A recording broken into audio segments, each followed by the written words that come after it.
Tu as toujours rêvé de savoir analyser la data d'un site e-commerce, il faut absolument que tu regardes cette vidéo. Je suis Sébastien Tortu, fondateur de Boost Conversion, une agence spécialisée dans l'optimisation du taux de conversion et du panier moyen des e-commerçants. Et dans cette vidéo, je vais te présenter 3 clients à nous que l'on accompagne déjà. Et en fait, tu vas voir comment j'analyse les datas pour créer des stratégies justement qui vont permettre d'améliorer et le taux de conversion et le panier moyen. Alors évidemment, pour garder de la confidentialité, je ne vais pas vous dire qui sont ces clients. On ne va pas non plus aller sur les sites web pour voir justement qu'est-ce qui justifie ces datas-là, parce que sinon vous sauriez exactement qui c'est. Mais déjà, juste par la data, juste par les chiffres, juste par ce que l'on voit, on va pouvoir tirer des conclusions et voir où est-ce que l'on doit travailler. Ok? Donc je vais vous présenter 3 sites qui font entre 35 millions d'euros de chiffre d'affaires. Celui-ci, par exemple, qui fait, vous voyez, sur le mois de mars, 2,5 millions. Et d'autres qui font beaucoup moins. Donc il y a 35 millions de chiffre d'affaires, 5 millions de chiffre d'affaires et un petit peu moins d'1 million de chiffre d'affaires sur les 3 chiffres, sur les 3 sites que je vais vous présenter. Donc c'est bien parce que ça nous permet d'avoir une vue un peu globale. Alors, déjà en termes de présentation, donc ça c'est un des data studios que nous avons développé chez Boost Conversion. Donc c'est vraiment propre à nous et c'est très orienté autour de la conversion.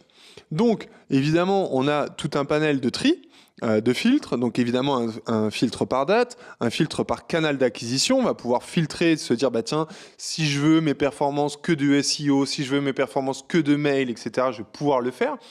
Pour info, et je ne l'ai pas dit, c'est vrai que toutes ces données, c'est dans Looker Studio, donc c'est un outil de chez Google, et du coup on vient récupérer toute la donnée de GA4, donc de Google Analytics 4. Donc évidemment, pour avoir ce travail-là, il faut mieux avoir un Google Analytics bien paramétré pour pouvoir aller chercher le maximum de performance. Mais vous allez voir d'ailleurs qu'on a des petits bugs de paramétrage et c'est intéressant parce que ce genre d'outil, il vous les donne tout de suite.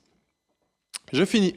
On a le tri par date, on a le tri par canal, on a le tri par pays. Alors là, ça va pas être très intéressant pour les clients que je vais vous présenter parce que pour la plupart, ils sont 100% français. En tout cas, l'étranger, c'est assez anecdotique. Et par appareil, donc est-ce que je veux filtrer par tout ce que je vois sur mobile, tout ce que je vois sur desktop ou tout ce que je vois sur tablette?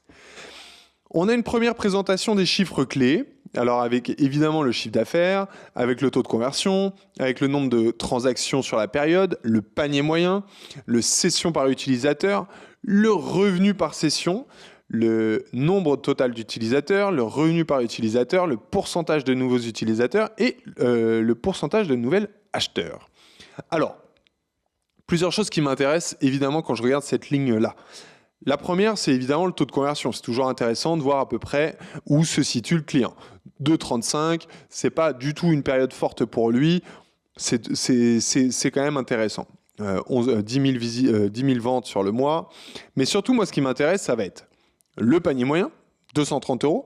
Assez intéressant parce que quand on voit un taux de conversion à 2,35, d'avoir un panier moyen à 230 €, ça permet en fait de se dire tout de suite, ah tiens, il y a un potentiel d'acquisition parce que un panier moyen élevé, un taux de conversion qui est pas horrible, si le coût d'acquisition, si le CPC il est pas mauvais, le coût d'acquisition peut être bon. Et surtout, un chiffre qui, moi, me marque plus que tout, c'est celui-ci. Le revenu par utilisateur, qui est à 7,40 €. Ça veut dire qu'à chaque fois que quelqu'un arrive sur le site web de ce client, le client gagne 7,40 €, même s'il n'achète pas. Parce qu'en fait, c'est la moyenne entre justement son taux de conversion et son panier moyen. Et donc là, c'est super intéressant. Parce que quand tu as 7,40 € et que tu dis, OK, tous les gens qui arrivent sur mon site me rapportent 7,40 €, ça veut dire que tu te dis, OK, en moyenne, combien me coûtera ma prestation? Imaginons 50%. OK, ça veut dire qu'il me reste 3,70 €. Combien me coûtent mes frais de structure? Combien me coûtent mes frais additionnels? Combien me coûtent, je sais pas, par exemple, mes retours clients? Disons, par exemple, 1 €. Tiens, il reste 2,70 €. Et bah, du coup, à partir de là, je vais pouvoir calculer quel est le coût maximum que je suis capable de dépenser en acquisition pour le faire venir en gardant ces datas-là.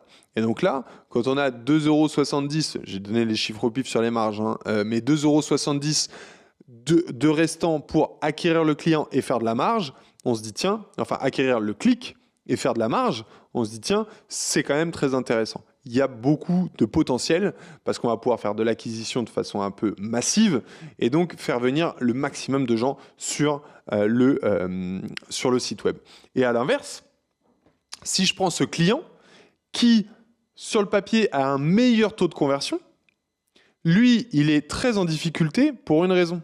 C'est qu'en fait, il a un panier moyen qui est très faible.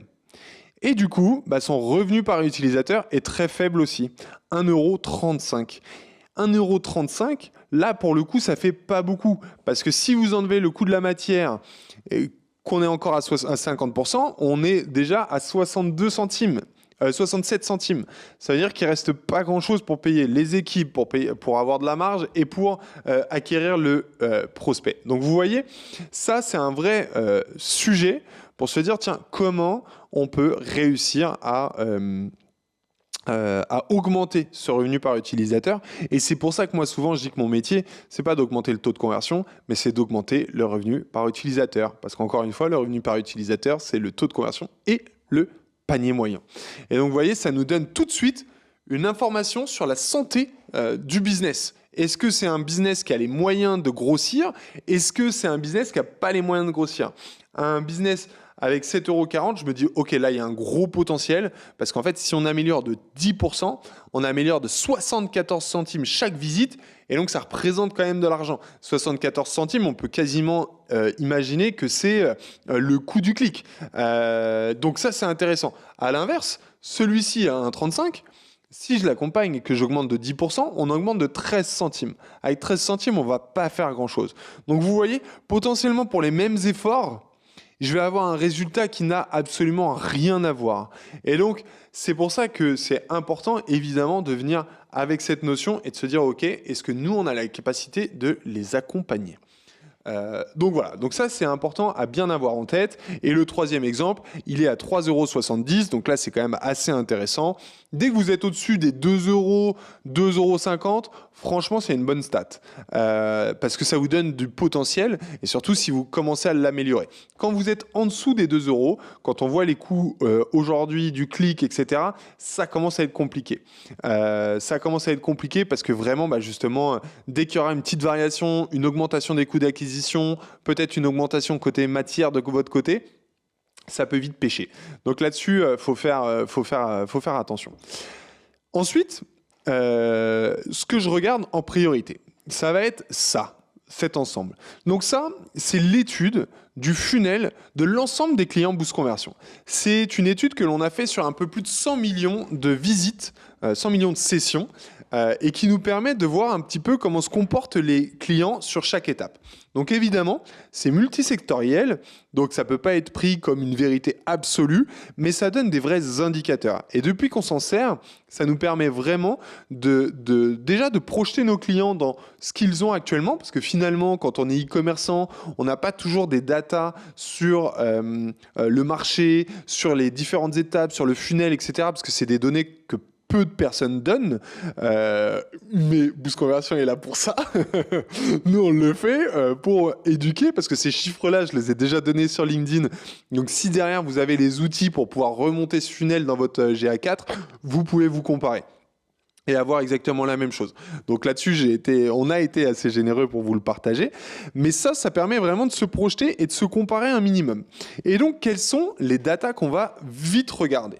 Les datas qu'on va vite regarder, évidemment, ça va être toute la partie produit vu.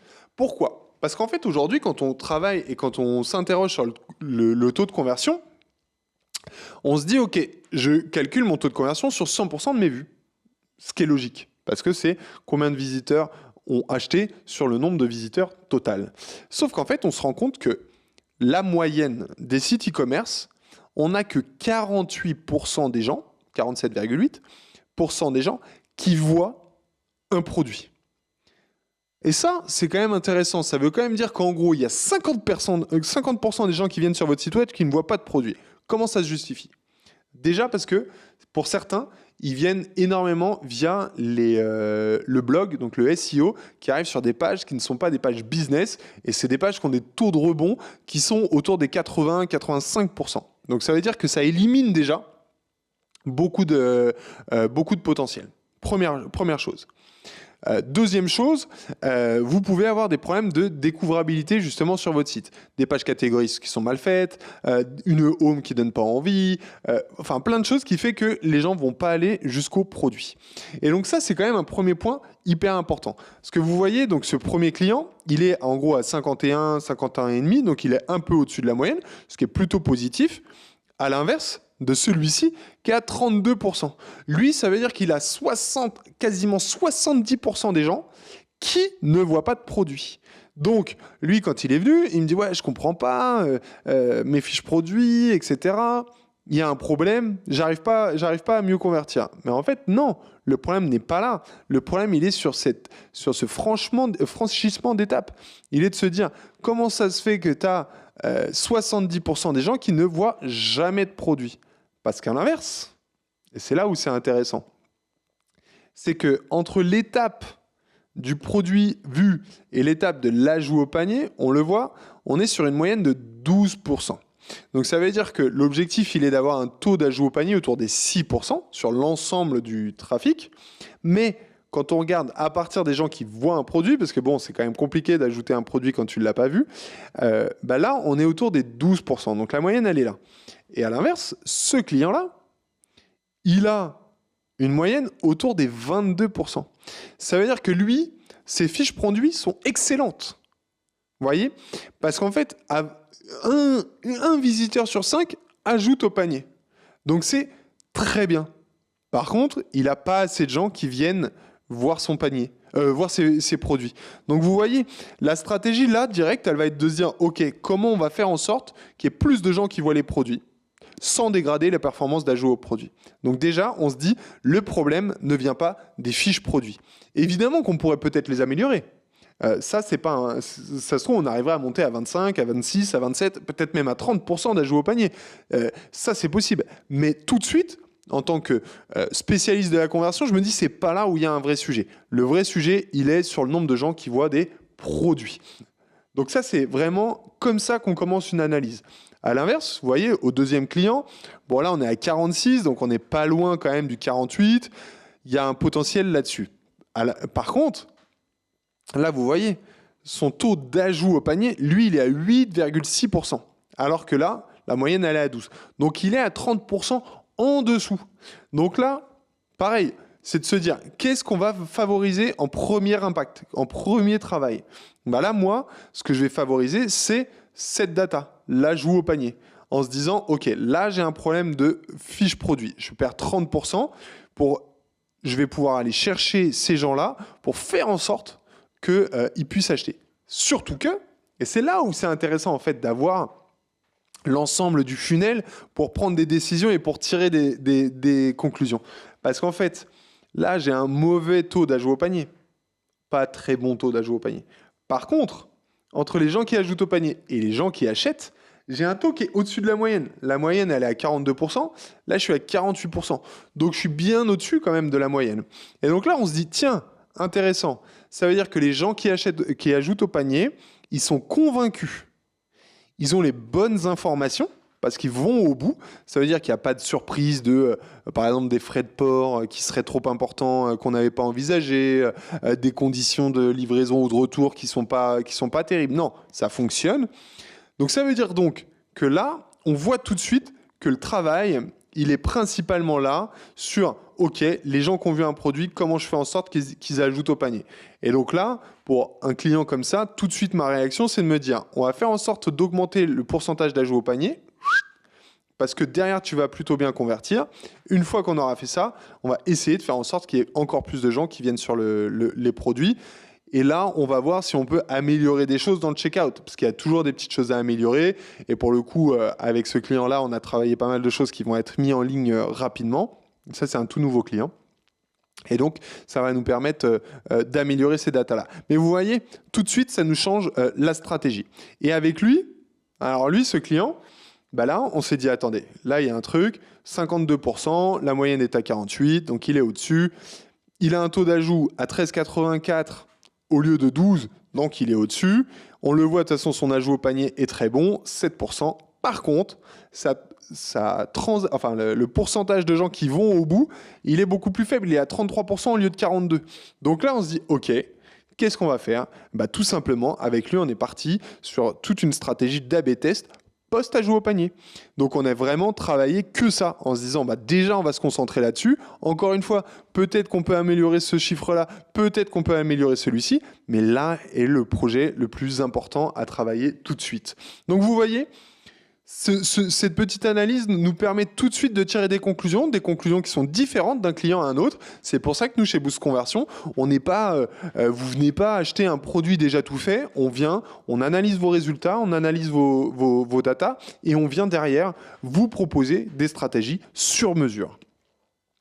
Ensuite, le deuxième tableau qu'on regarde toujours, c'est le tableau des performances produits. En fait, ça, c'est intéressant de regarder les performances produits pour comprendre la différence en fait, entre les différents produits. Donc, qu'est-ce qu'on regarde? On regarde combien de produits ont été consultés. Donc, on est vraiment sur la data produit vue. Combien ont été ajoutés au panier? Quel est le taux d'ajout au panier produit par produit? Combien de produits ont été achetés? Quel est le taux de conversion du produit une fois qu'il a été vu? Le revenu généré par l'article et le nombre le pourcentage de gens qui ont ajouté le produit et qui l'ont acheté. Et en fait, on se rend compte de plein de choses qui sont super intéressantes. C'est que, par exemple, là, on a un produit qui est ajouté au panier à 9%, alors qu'on en a un autre qui est ajouté au panier à 22%. Donc là, tout de suite, et ça, c'est souvent des datas que les clients n'ont pas, ils n'ont pas conscience qu'ils ont des produits qui potentiellement sont moins mis en avant, qui ont des super performances, parce qu'en fait, ils vont, par exemple, si on scroll, donc là, le meilleur produit, il est vu 3400 fois, donc il est mis plutôt en avant. Si on descend, tac, tac, tac, on va le faire par taux de conversion, par exemple. Alors évidemment, au début, il y a tout plein de produits qui sont offerts, etc. Donc non, ça ne va pas marcher comme ça.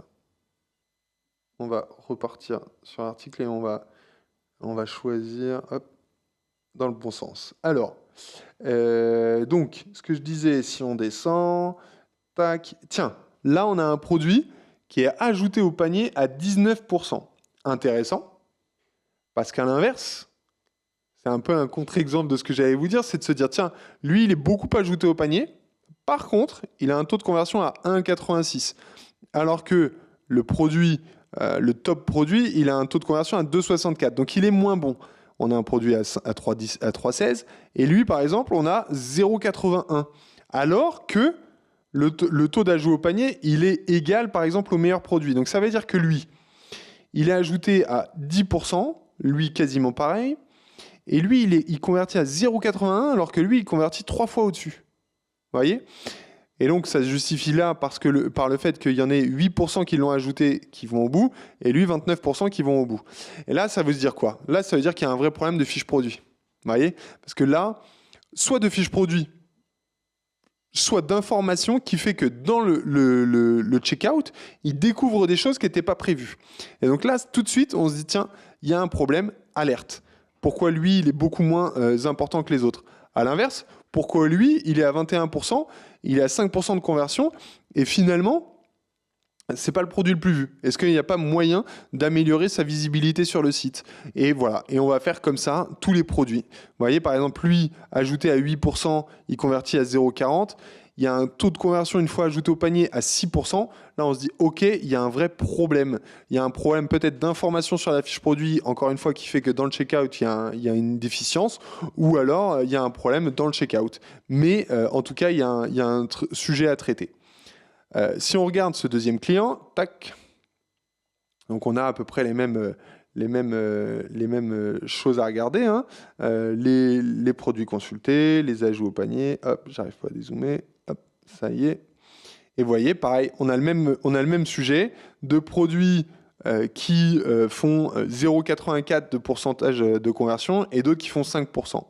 Et on voyait tout de suite, ça va nous donner des informations de se dire, est-ce que ce produit, il n'a pas un bug? Est-ce que les informations sont claires? Est-ce que Parce que malgré tout, il est quasiment à hauteur, 1776 vues et avec le produit le plus vu qui en a 2300, il est quasiment sur les mêmes rapports. Donc tout de suite, ça va nous intéresser.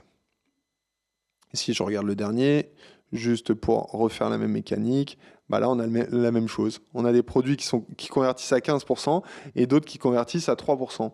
Bah pareil, c'est de s'interroger, ok, est-ce qu'il y a des choses à corriger dans le checkout, sur les pages produits ou pas? Donc vous voyez, tout ça, ça va nous donner beaucoup d'informations. La troisième chose qu'on va regarder, toujours, c'est les performances des pages de destination. Alors, la différence entre page de destination et page tout court, c'est que Google Analytics va se dire, OK, le client est arrivé sur la home page et il a fini par acheter. Donc, j'attribue une vente à la home page. Parce qu'en soi, il ne peut pas se passer de vente sur la home page. Mais le fait de pouvoir aller sur cette attribution, eh ben, ça permet en fait aux gens, à Analytics de remonter la data et de voir, tiens, est-ce que quand j'envoie mon trafic sur ma page de destination, sur ma home, j'ai des meilleurs taux de conversion que si je l'envoie par exemple sur une page catégorie, une page produit ou une landing page. Et donc ça c'est intéressant parce que ça va vraiment permettre de regarder toutes ces datas-là. Et donc là on regarde, on voit que la home, quand les gens arrivent sur la home, il y a un taux d'ajout au panier à 31%, ce qui est quand même pas mal, sachant qu'on voit que la moyenne elle est à 17 sur les gens qui arrivent sur la home. Et on a une taux de conversion qui est à 4,14. Ça veut dire que tout de suite on se dit tiens, la home convertit plutôt très très bien quand les gens arrivent dessus. Qu'est-ce que ça veut dire? Est-ce que ça veut dire que la home elle est très orientée produit et qu'en fait les gens découvrent la marque et en même temps découvrent les produits et c'est bien fait et ils arrivent sur les produits, ils achètent, ça paraît fluide, intéressant. Ou alors, à l'inverse, est-ce qu'il y a, on va regarder dans les autres, hop, lui aussi sa home elle convertit plutôt bien. Tac. Et le troisième, lui aussi. Vous voyez, leur home, elles convertissent plutôt bien. Donc ça, c'est plutôt positif. Hein. Quand la home convertit bien, c'est souvent une bonne nouvelle. À l'inverse, on le voit là, il a deux datas qui sont vraiment mauvaises. Qu'est-ce que c'est? On voit que c'est des articles de blog. Donc ça veut dire qu'il est très bien positionné en SEO, mais que c'est des articles qui ne convertissent pas du tout. Donc en fait, ils ne vont pas lui être très utiles. Donc soit il faut faire en sorte d'améliorer la conversion de ces articles, de mettre plus de produits, de faire en sorte de peut-être plus vendre le produit, parce qu'en fait, attirer du trafic qui convertit à 0,04, ça n'a aucun intérêt. C'est beaucoup d'énergie pour pas grand-chose, et ça veut vraiment pas dire que les gens vont revenir demain. Parce qu'en fait, là, il doit y avoir un taux de rebond qui doit être énorme, et qui du coup n'apporte pas grand-chose à la page. Par contre, là, un point intéressant, là, on voit qu'il y a une page catégorie, donc en quatrième page.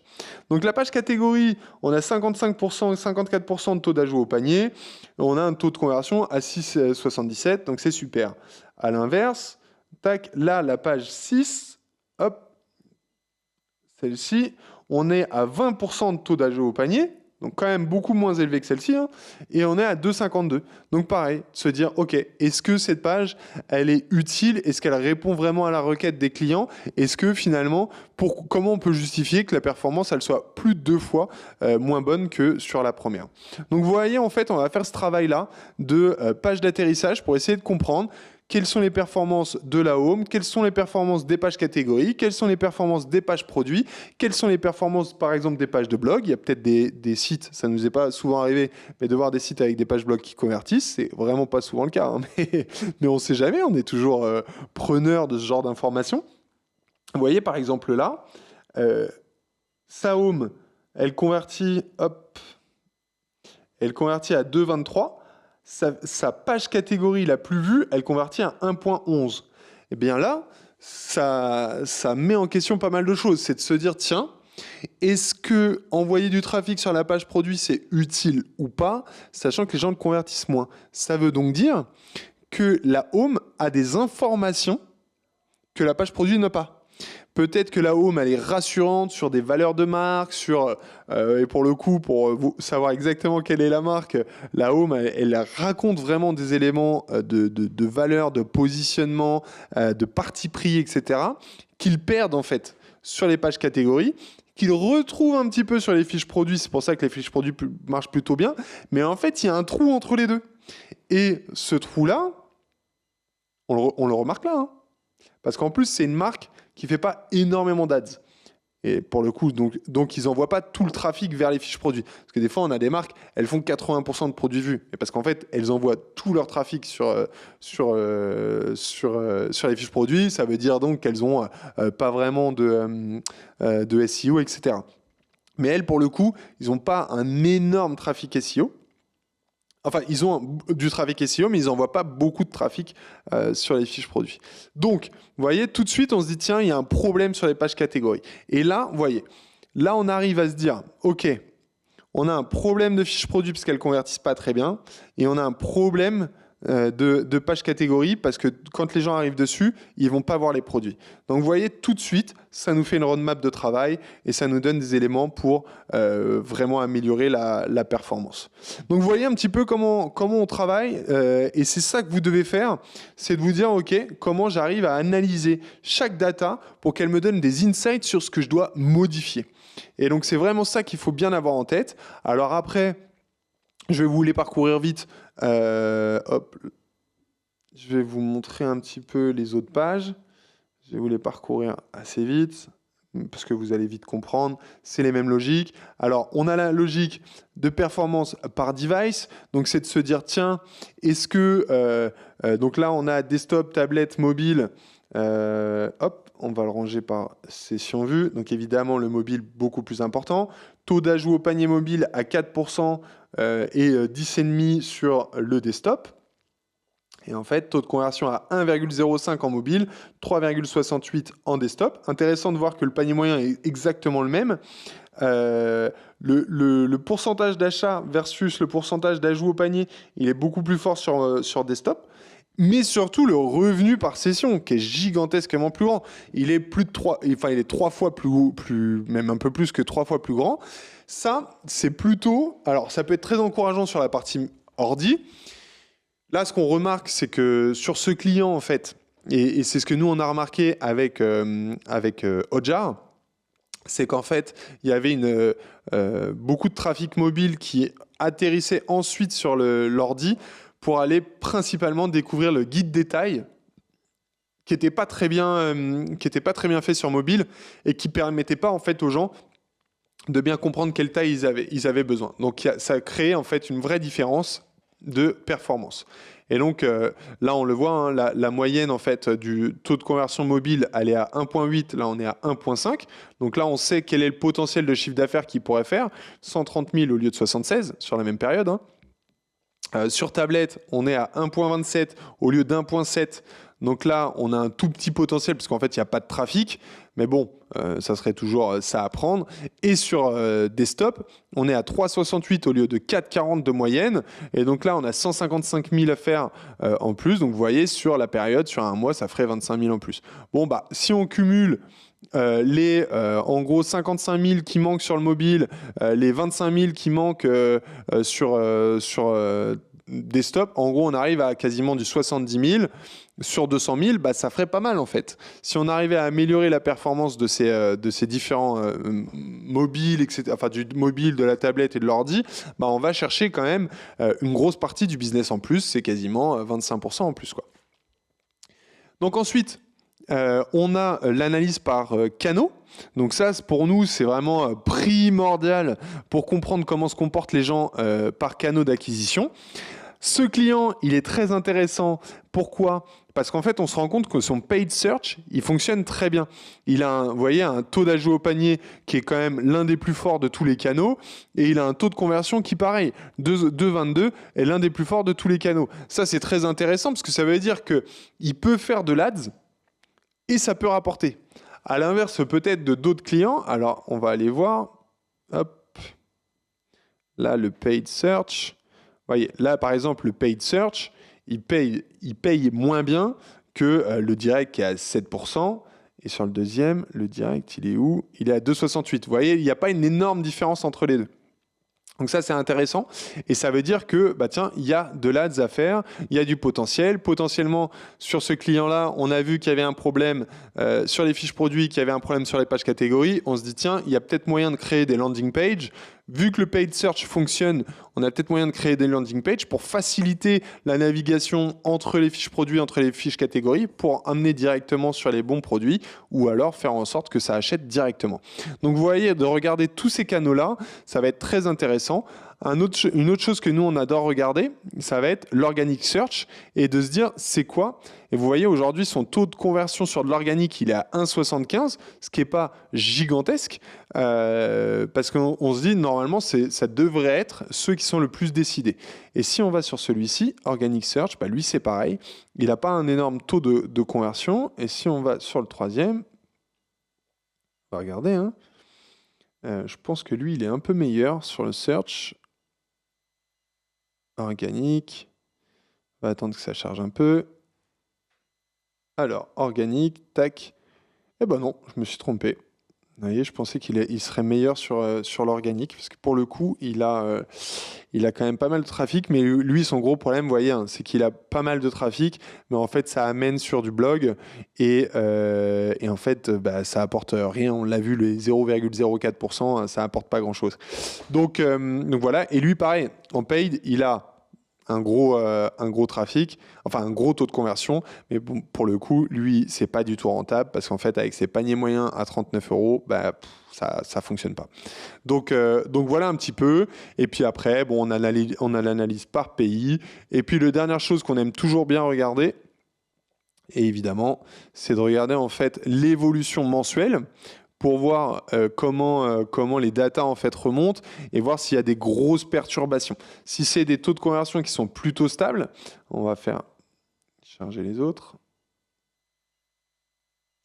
Pour voir si c'est des taux de conversion, enfin des taux de conversion qui sont plutôt stables d'un mois à l'autre, ou s'il y a des grosses saisonnalités. S'il y a des grosses saisonnalités, on va pouvoir s'adapter. Vous voyez par exemple là, bon, bah, il y a une saisonnalité à décembre, bon, ce qui est un petit peu logique, hein, il y a toujours du cadeau chez à peu près toutes les marques, mais sinon, on voit que c'est quand même assez stable.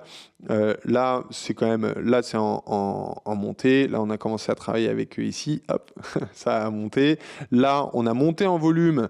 Donc, on a eu des petits sauts en fait de conversion, mais c'est aussi fait, lié à pas mal d'éléments, Donc ça nous donne ces informations-là. Ah bah lui. Et lui, alors lui, c'est pareil. Il a une très forte saisonnalité en décembre. Et là, on voit que ça remonte bien. Et là, on va faire en sorte que ça remonte définitivement pendant longtemps. Et vous voyez l'évolution quand on met en place une stratégie de CRO. En avril 2023, 1,45 de conversion. Pour le moment, au mois d'avril, on est à 2,38. Donc ça fait vraiment la différence. Donc voilà ce que j'avais envie de vous expliquer sur la manière de lire un data studio, enfin la manière de lire la data surtout. Alors nous on le fait par data studio, vous pouvez le faire par les moyens que vous voulez.